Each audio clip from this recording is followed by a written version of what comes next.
चाचा कोई रूम खाली है? रूम तो है, मगर क्या आप लोग वहां रह पाओगे? आप लोग चाहो तो वहां रह सकते हो, लेकिन कुछ हो गया तो उसकी जिम्मेदारी मैं नहीं लूंगा। क्यों चाचा, यहाँ चोर डाकू भी है क्या? नहीं, उससे भी ज्यादा खतरनाक चीज है भूत। उफ, 21वीं सदी में खड़े होकर ये सब बातें हम नहीं मानते। आप दिखाइए रूम।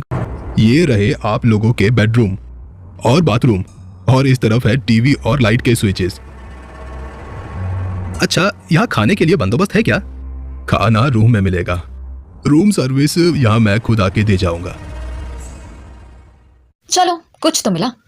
आज की रात किसी तरह से यहाँ गुजारा कर लो, कल कहीं और चले जाएंगे।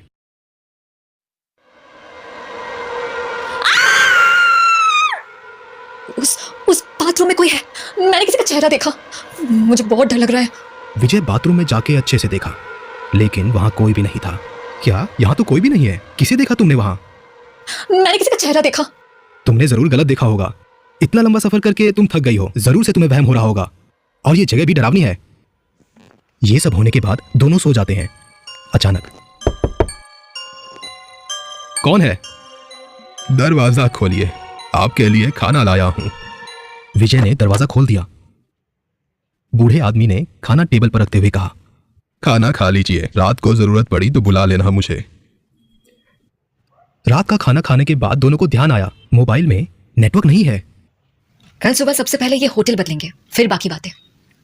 हाँ ठीक है, चलो अब सो जाते हैं। बहुत रात हो चुकी थी और साथ में ठंड भी बहुत ज्यादा बढ़ रही थी, मानो इस होटल में बर्फ गिर रही हो। दोनों को समझ नहीं आ रहा था कि आखिर ऐसा हो क्यों रहा था।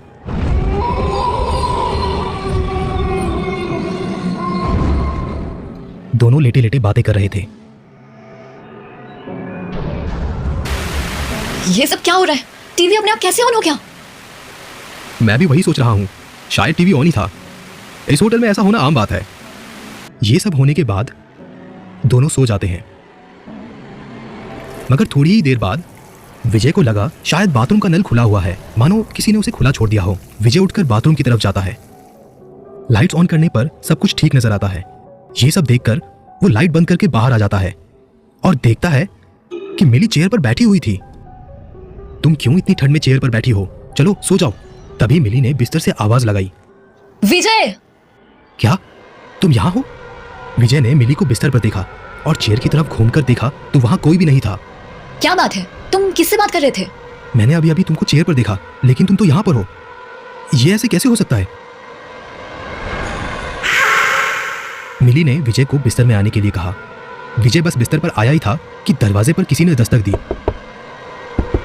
आवाज सुनकर दोनों डर गए। विजय ने दरवाजे पर जाकर पूछा, कौन है? फिर उसने दरवाजा खोल के देखा, बाहर कोई भी नहीं था। बस एक ठंडी सी हवा आई और घर के अंदर चली आई। विजय जैसे ही दरवाजा बंद करके अंदर आता है, तभी अचानक टीवी चलने लगता है। तुम सब मरोगे, तुम सब मरोगे, तुम सब मरोगे, तुम सब मरोगे। ये देखकर दोनों डर जाते हैं। कौन हो आप लोग? विजय, मुझे बहुत डर लग रहा है। उन परछाइयों में से एक भयानक सा चेहरा आगे आया और उसने कहा, तुम लोगों को हम हमारे साथ ले जाएंगे। नहीं, प्लीज हमें छोड़ दीजिए। विजय और मिली धीरे धीरे दरवाजे की ओर बढ़ रहे थे।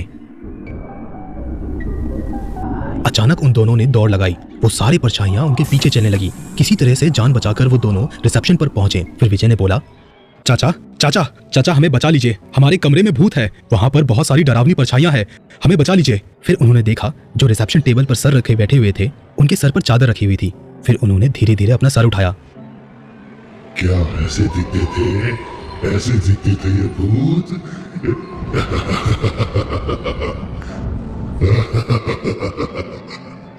अब तुम दोनों ध्यान से सुनो, यहाँ पे जो आता है वो जिंदा नहीं जाता है। उन दोनों ने दौड़ लगाई और बाहर की तरफ देखा।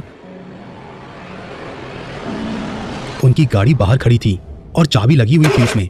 विजय ने गाड़ी चलाने की जान कोशिश की, मगर गाड़ी स्टार्ट नहीं हो रही थी। दोनों बहुत परेशान हो रहे थे।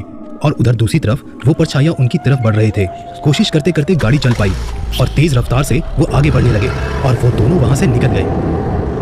पर पूरा रास्ता कोहरे से भरा हुआ था और थोड़े ही देर जाते ही गाड़ी ने जोर से पेड़ पर टक्कर मार दी और वो दोनों बेहोश हो गए। अगले दिन सुबह उनकी आंखें खुली किसी और दूसरे होटल में। उन्होंने ये सारी बात मैनेजर को बता दी। लेकिन आप जिस जगह की बात कर रहे हैं वहां तो कोई होटल ही नहीं है। बहुत पहले एक होटल हुआ करता था, मगर अब वो भूत बंगला बन चुका है। ये सुनकर विजय और मिली एक दूसरे को देखने लगे।